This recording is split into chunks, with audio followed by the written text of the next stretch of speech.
So Sonic Frontiers is right around the corner. We don't have much time left till this game actually gets to come out. There's still a lot we haven't seen from the game, which is good. I don't think we need to see much more about this game. It's made its point across. It's been a rocky summer with this entire game showcasing. We've seen roughness, we've seen non-roughness, fire, mid, all kinds of stuff. And I want to do an overall pre-release thoughts video talking about everything that I think about this game, where I think this game's going to put the fan base, reviews, details on gameplay, everything. I'm going to give my full detailed thoughts about everything on Sonic Frontiers that I can. But before we get into that, I just want to say if you're new here and you've been watching these videos as well, make sure you hit that subscribe button so you can catch more content like this one, and it really helps out the channel. Thanks guys. Alright, let's get into it, because I'm not really here to waste any time. First things first, the gameplay. I think Sonic Frontiers' gameplay is one of the most unique gameplay styles that we've seen in a long time when it comes to Sonic. Not necessarily the controls of Sonic, but more so what we're doing in this game. We've never done something like this in a Sonic game. It is a very unique gameplay loop,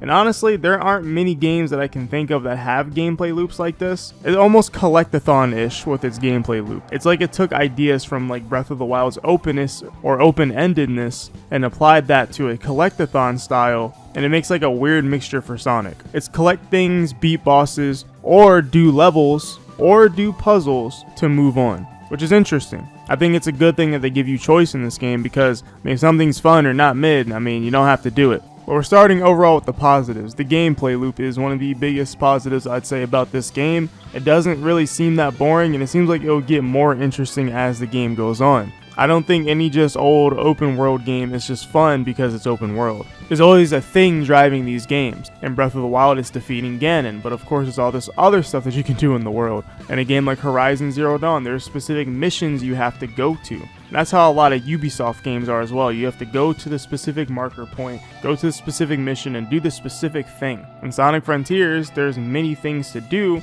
but you kind of choose which points you want to go to and complete the gameplay loop to continue on with the game, instead of going to a specific marker telling you to go here and do this story mission. I think that's somewhat refreshing. It may not be super revolutionary or even revolutionary in the slightest, but I think it's a pretty big positive of the game.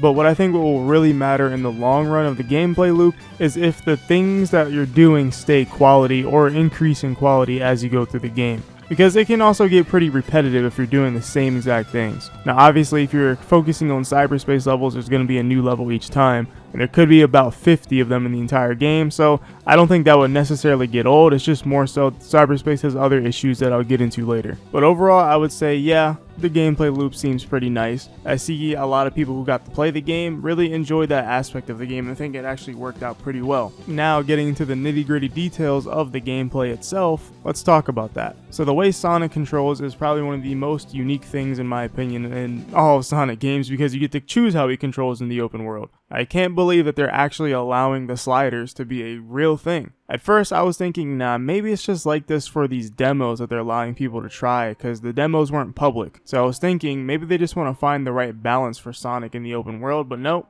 You can straight up control or change how he controls. You want Sonic to accelerate super fast? Well then there you go. You want his turn speed to be increased or decreased? Well there you go. You can change that. And I think that's going to be really cool that you can mess around with that. It's going to be fun finding the optimal or most fun slider set for Sonic. I think it's a very interesting thing. Now at one point I was thinking it's a double-edged sword. One, it's cool that you can make it your own, but two, it seems kind of weird because it gave off the vibe that Sega didn't know exactly how to balance Sonic in their own game, so they just let the players decide. And at first it kind of gave off somewhat incompetence, but I can kind of see why it cannot be a double-edged sword. We may be able to control the sliders, but it's not like we're in the game dev mode and have complete control over the values. They have set values that you can slide between. It's almost like changing your sensitivity in a shooter. Some people play at very low sensitivity, so they have to move their mouse way further, whereas some people have their sensitivity way higher and they barely have to move their mouse in order to move their camera. It's not the exact same thing, but it's similar along those lines. But again, the biggest difference between that and just having any value you want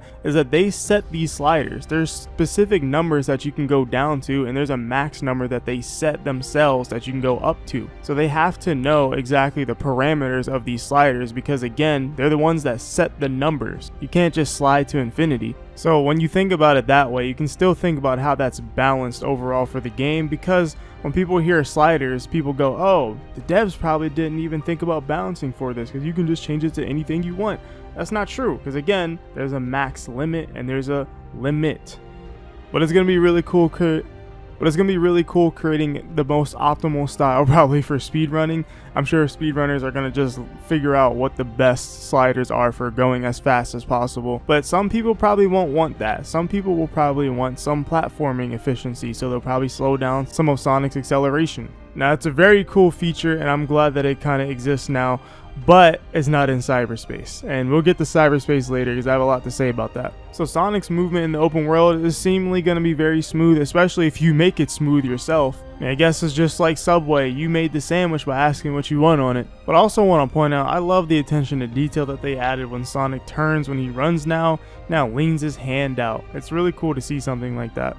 Now, my thoughts on Sonic's moveset is a very interesting one. They brought back a lot of new things. They brought back a lot of old things, and there's some new ones. I would say the best thing is probably the spin cycle. I think the spin cycle, I'm sorry, not the spin cycle, the Psy loop, my bad Sega. The Psy loop is a really interesting idea. You are essentially drawing circles, but I think it's a cool way to do it. It's almost like a lasso in some way. I love the many ways that they let you use the spin cycle or Psy loop. You can use it for enemies to launch enemies into the air, take away shields, use it for puzzles, use it to get rings, to get the power boost. I think it has a lot of interesting uses, and it's pretty cool that they decided to implement multiple uses for it, so it's not just a one thing. My only concern with the Psy loop is I don't like that you can get infinite rings from just drawing a complete circle. I think that's kind of stupid for boss fights and enemy fights, because how are you ever really supposed to lose if you can just keep infinitely creating rings? And obviously it's a Sonic game, as long as you have one ring you're not going to die, so I feel like Sonic should have had a health bar in this game. I feel like the rings should have been purely used for something else, such as boost meter and the power boost, rather than as your health as well, because I feel like in a game like this, having a health bar makes a lot more sense for enemies like this, and it will add to the challenge of the game.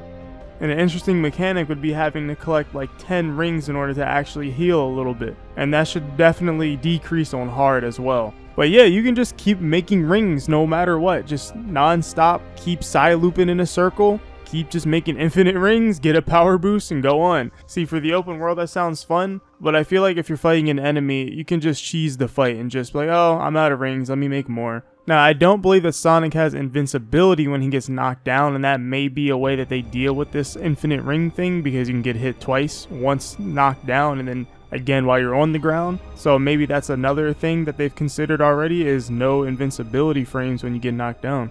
And they have said that the game will get harder as the islands go on, but apparently the way it works is that the enemies will actually scale to where Sonic is in terms of his defense and power. So that's kind of a good thing and kind of a bad thing, I feel like, because in my opinion maybe the game will just stay at a steady pace the whole time then if they just scale to your power level. I don't know, we'll have to see. But that's my biggest issue with the Psy loop, is I don't like that you can make infinite rings. But Sonic obviously has his signature boost in this game, a drop dash, a stomp slash bounce, a slide, homing attack, and yeah, those are his main options in terms of non-combat options at least, and they're kind of interesting. The drop dash coming back is really weird because apparently the controls for it are awkward. You have to double jump and then press double jump again and hold A in order to actually drop dash, which is kind of odd. I feel like you should just press a certain button for it or make it a different button to just drop dash, but I get it. I think almost every single button on the controller is used by something, if I'm correct. So I get if they felt like they just wanted to just put it on jump as well. But overall, this is a huge step up in terms of the moveset from Sonic Forces, where Sonic, all he could do is boost, slide, jump, and homing attack. That's it. It took away the drift, and that was a really big deal in my opinion. Having no drift in that game kind of solidified the straight lines, if I'm being quite honest. Now Frontiers I don't think really has a drift either. There might be drift sections from what I've seen on control schemes, but overall Sonic's able to turn in this game. Well, except maybe in Cyberspace, but again, we'll get to that later. I think overall this is a good moveset. Sonic does a freaking lot in this game, more than he's done in like the last 10 years. Because when it comes to the combat, that's where things get interesting to me personally. I think the combat has a lot of work into it, and I'm kind of happy they decided to not make it look as brain off as some other Sonic games. Like, the enemies are actually very reactive from what we've seen. Like, you have to do certain things in order to attack them. You can't just hit all of these enemies because they don't all play out the same, which I think is a good idea. But I guess the only problem will be the difficulty of the enemies, which is something we talked about a little bit earlier. I think the difficulty of the enemies will really push the limits of the combat. Great difficulty for games like these or action games is a great showcase of the depth of the combat. So we won't really see the true potential of Sonic Frontiers unless there's something extremely difficult in the game that pushes the combat. Now, again, there's difficulty options, which I think only changes the amount of enemies' health and maybe their aggressiveness, possibly. We won't see the true potential yet until we have something that really is pushing the player. So far, we haven't seen anything that's too taxing. I feel like the hardest boss is probably the Kronos Island Titan, if I'm being honest, from what we've seen, at least the non-supersonic part. But the combat itself is very reminiscent to Kingdom Hearts to me. You hit the button to do a combo, and then it ends with a combo finisher after hitting the buttons repeatedly. But there's cool features like Phantom Rush, where if you max out the combo meter, you get to just become Naruto and create shadow clones and just go crazy on a freaking enemy. I think that's a really cool idea, that there's max out combo meter finishers. And honestly, that's a really unique way to do some combo finishers, is if you hit a certain combo number that you get a certain finisher. I think that's a really cool idea. So you'd be like, I'm gonna go for 7 hits and then just release the finisher. I think that's a really cool idea. Now, based off what we saw from the skill tree, there's a decent bit there. I'm kind of surprised there isn't more. I kind of wish there was a bit more, but I guess we can save that for the next Sonic open world game, Sonic Frontiers 2 maybe. But it seems like a decent amount, as obviously there's still some stuff we just haven't seen. Like in the newest combat trailer, we just saw a brand new finisher move where Sonic turns into a literal saw blade and does a big heavy homing attack. That's a brand new one that we've never seen.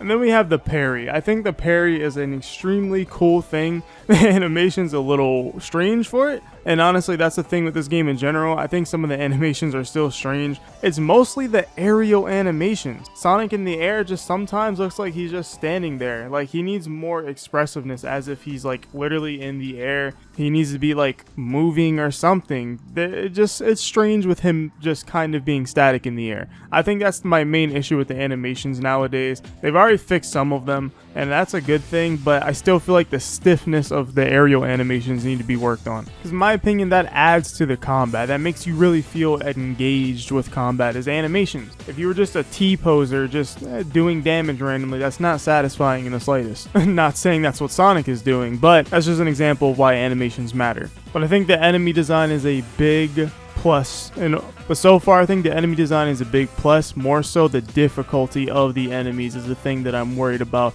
and of course the cheese strategy. And I personally probably won't have that cheese strategy as a thing that I do. I probably won't just get infinite rings. I want to be challenged in games, so I want boss fights and enemy fights to just be something that pushes me further, makes me overcome something. Because if I get knocked down, I can just, let me make a couple little rings real quick. I don't really see myself doing that, but I don't like that it's there for you to do, and it's very easy to do. I wish there was a mechanic if there's an enemy nearby, or if you were just hit by an enemy, you can't make rings for I don't know, 5 minutes. So say you can run away from enemies in the open world. You don't actually have to engage with all of them like that, but say there's a timer penalty because you just engaged with an enemy, so you'd have to wait 5 minutes in order to create rings again because you were just near an enemy or fighting an enemy. I feel like that'd be a way to counteract that, because either one, you would just not want to fight them anymore, so you just run away because you don't want to wait 5 minutes, or 2, you just say screw it, I can't make any rings, I'm just gonna go all in. I would love that, and if it's not in the game or anything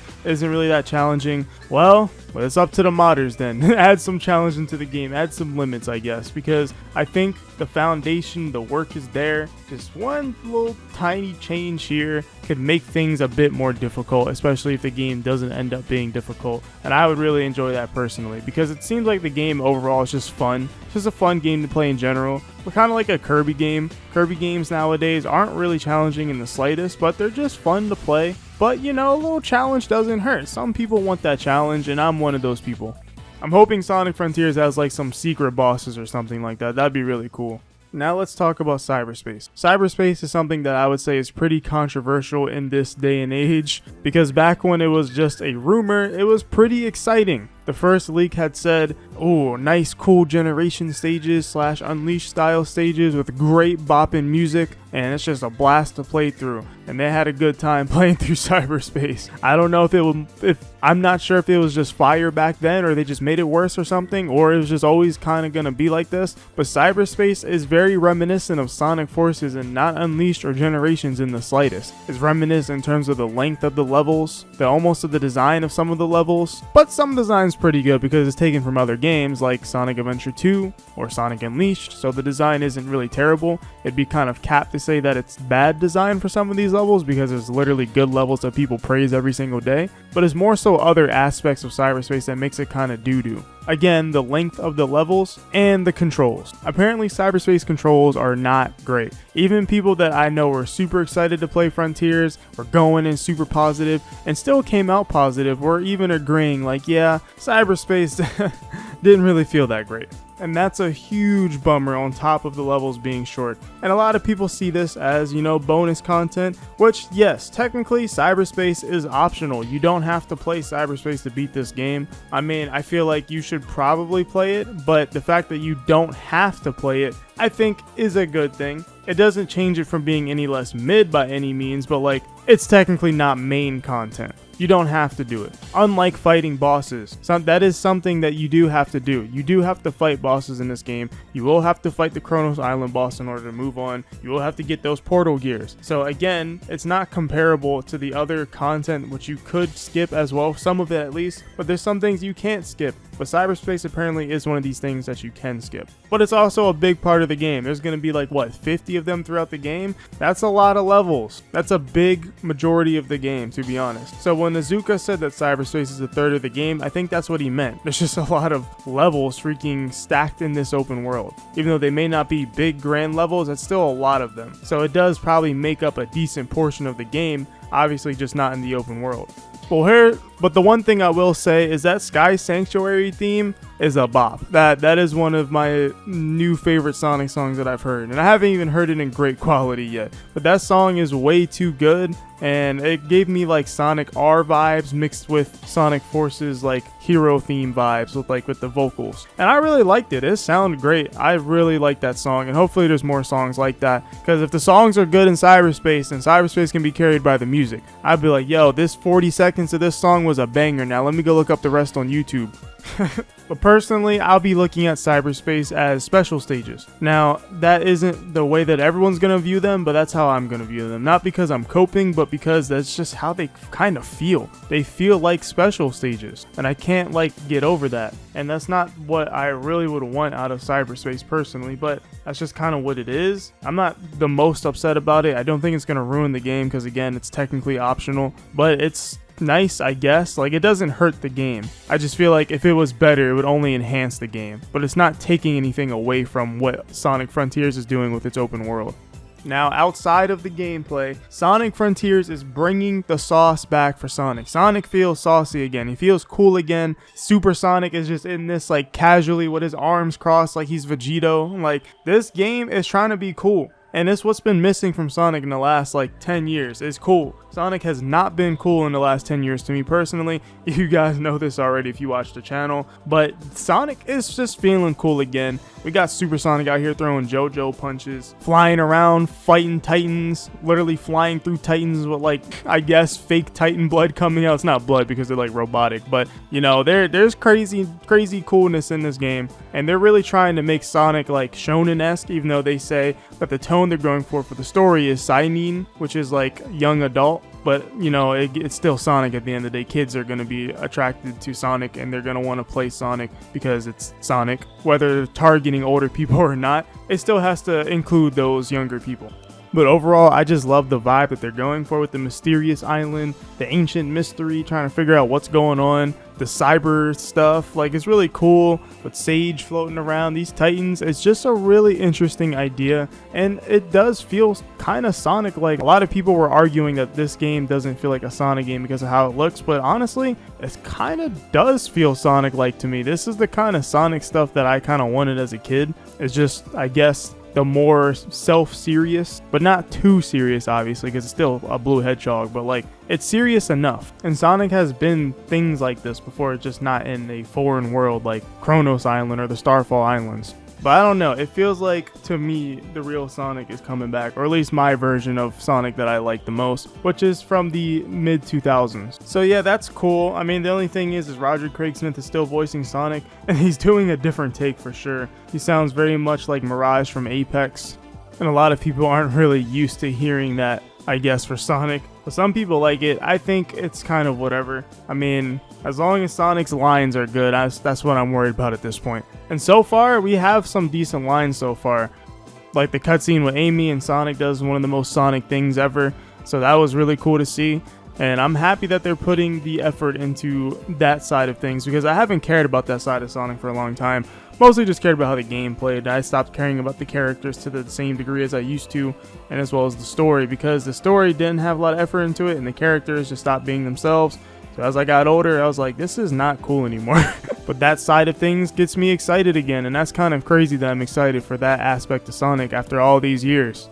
I'm genuinely interested where the story goes for Sonic Frontiers, and I'm just happy to say that. In the beginning, there was a lot of jank with this game overall, a lot of Forces reuse stuff. Like I said, jank animations just was not looking like a real game. Now it looks like a real game. This looks like something I could sit down and play and end up calling an 8 out of 10 at the very least, because I don't know exactly what it's going to be like once, release day is here. But I'm quite excited to check out Sonic Frontiers, and I can't wait to play it. And I guess these are my overall thoughts. There might be some stuff that I missed out on talking about here, but this is just what I could get off the top of my mind right now, because I just wanted to express how I was feeling about Sonic Frontiers as a whole. And I'm surprised. I'm surprised in multiple ways, because they kind of hit us with disappointment and then hit us with like, yo, this is not that disappointing anymore. It's like they did it almost on purpose, even though they didn't. But it's still great to see this game have a glow up. Here's to hoping that the game actually turns out good. And obviously I'll be streaming the game, or if maybe Sega want to slide me a copy, I'll check it out early for Sega if they want me to. I'm definitely down for that. But if not, then I'll see you guys on release day for Sonic Frontiers. And I hope you guys enjoy the content ride that we're going to be having up until the game release, and even past the game release, even past Sonic Frontiers. Sonic content's going to keep going, obviously, because Sonic is more than just Frontiers, even though that's our main focus for the last few months. But that's just because that's what we're on right now. So there's lots more Sonic going on. There's Sonic Prime coming up. I'll probably do something with that. We're definitely going to be getting another game soon that's not going to be connected to Frontiers. So we're definitely going to be messing with that. We got movie stuff coming up, comics that I need to get into. There's so much stuff that I can do, and so much stuff I can expand to outside of Frontiers, that we're just going to do it. And it's going to be fun, and I've enjoyed this ride with you guys. This has been one of my favorite, I guess, couple months on YouTube, favorite year on YouTube, because I've met so many people just through Sonic and met many new friends talking about Sonic Frontiers. So it's been pretty great, and I'm happy to be here, and I hope you guys have enjoyed the ride. And like always, I'll see you in the next one. Well, whatever happens, happens.